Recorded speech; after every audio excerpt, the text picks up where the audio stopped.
भारत का 2026 का बजट, बड़े बड़े वादे, एक नए भविष्य की तस्वीर। लेकिन क्या ये घोषणाएं ही पूरी कहानी है, या फिर जब हम आंकड़ों की गहराई में जाते हैं तो कुछ और ही सच सामने आता है? तो आइए इस पड़ताल में आगे बढ़ते हैं और देखते हैं कि ये बजट असल में क्या पेश करता है। हम इसकी बड़ी बड़ी चमचमाती घोषणाओं से शुरुआत करेंगे और फिर देखेंगे कि नंबर असल में नंबर क्या कहानी सुनाते हैं।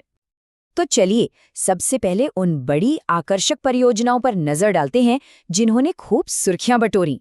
हाई स्पीड ट्रेनों से लेकर भविष्य के टेक हब्स तक, ये सब एक ऐसे देश की तस्वीर पेश करते हैं जो बहुत तेजी से आगे बढ़ रहा है।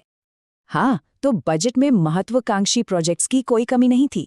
सेमीकंडक्टर मिशन 2.0, साथ साथ हाई स्पीड रेल कॉरिडोर, ये सब सुनकर तो यही लगता है कि भारत के लिए एक बहुत बड़ा बदलाव बस आने ही वाला है।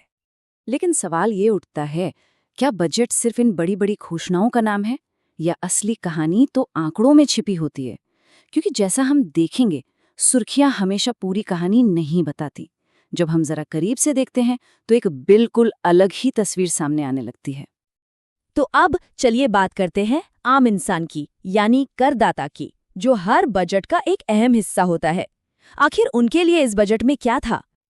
देखिए, उम्मीदें तो बहुत थीं कि टैक्स में कुछ राहत मिलेगी, जिससे अर्थव्यवस्था को भी थोड़ा सहारा मिलेगा। लेकिन हुआ क्या? मध्यम वर्ग के लिए टैक्स स्लैब या दरों में कोई खास बदलाव नहीं हुआ।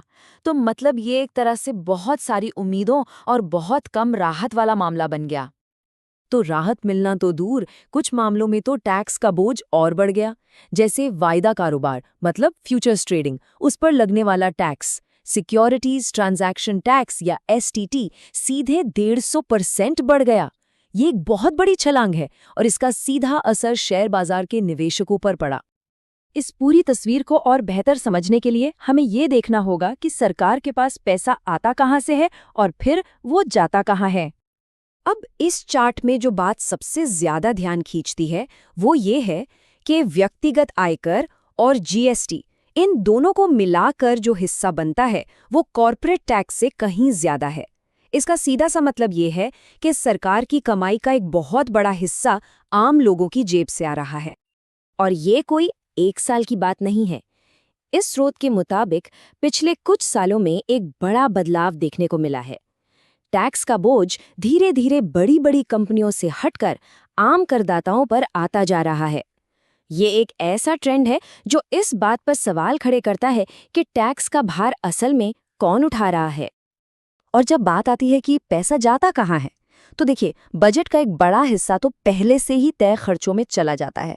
सोचिए, सरकार जो भी कमाती है उसका 20%, यानी हर 5 रुपए में से 1 रुपया सिर्फ पुराने कर्जों पर ब्याज चुकाने में ही खर्च हो जाता है। और यहीं से इस पूरे विश्लेषण का सबसे अहम हिस्सा शुरू होता है, यानी जो भव्य योजनाएं घोषित की गईं, उनकी तुलना उस पैसे से करना जो असल में उनके लिए रखा गया। जैसे शिक्षा को ही ले लीजिए।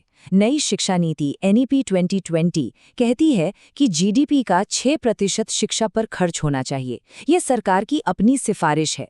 लेकिन बजट में आवंटन कितना हुआ? जीडीपी का 3% भी नहीं। मतलब जो लक्ष्य रखा गया है उससे आधे से भी कम।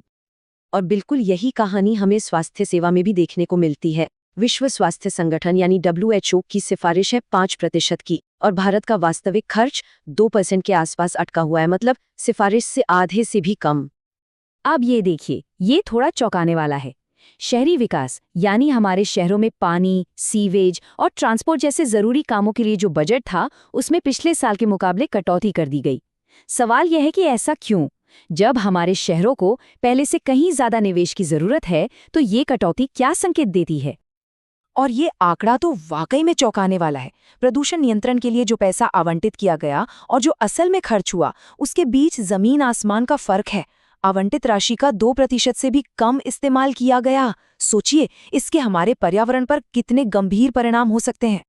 चलिए, अब आखिर में देखते हैं कि बजट बेरोजगारी और टेक्नोलॉजी से पैदा हो रही नई चुनौतियों से निपटने के लिए कितना तैयार है। देखिए, बेरोजगारी से निपटने के लिए कई योजनाओं की घोषणा तो हुई, जैसे स्किलिंग प्रोग्राम और मेगा टेक्सटाइल पार्क। लेकिन स्रोत का तर्क ये है कि ये सब अप्रत्यक्ष उपाय हैं। इनमें से किसी में भी रोजगार पैदा करने का कोई सीधा तय लक्ष्य नहीं है। और वो भी एक ऐसे समय में जब लाखों लोग काम की तलाश में हैं। तो क्या ये उपाय काफ़ी हैं? एआई और टेक्नोलॉजी में निवेश को आकर्षित करने के लिए एक बहुत बड़ा प्रस्ताव रखा गया। वित्त मंत्री ने अपने भाषण में कहा कि जो भी विदेशी कंपनी क्लाउड सेवाएं देगी, उसे 2047 तक टैक्स में छूट दी जाएगी। लेकिन इस प्रस्ताव ने कुछ गंभीर सवाल भी खड़े कर दिए हैं। ये डेटा सेंटर बहुत ज्यादा पानी और बिजली की खपत करते हैं। तो क्या एक ऐसे देश में जहां पहले से ही इन संसाधनों की कमी है, हम ऐसी टेक्नोलॉजी को सब्सिडी दे सकते हैं जिसके फायदे आम जनता के लिए साफ नहीं है और जो हमारे सबसे कीमती संसाधनों पर और दबाव डालेगी? तो इस पूरे विश्लेषण से एक पैटर्न साफ उभर कर आता है। चाहे वो शिक्षा हो, स्वास्थ्य हो या शहरी विकास, हर जगह बड़ी बड़ी सुर्खियां बटोरने वाली घोषणाएं तो हैं, लेकिन जब उनके लिए दिए गए पैसों को देखते हैं तो वो उन घोषणाओं को पूरा करने के लिए नाकाफी लगते हैं। और यहीं पर आकर ये पड़ताल हमें एक बड़े सवाल के साथ छोड़ जाती है। जब महत्वाकांक्षी योजनाओं और उन्हें पूरा करने के लिए जरूरी फंड के बीच एक लगातार फासला हो, तो कोई भी देश अपने भविष्य के लिए सही मायने में तैयारी कैसे कर सकता है?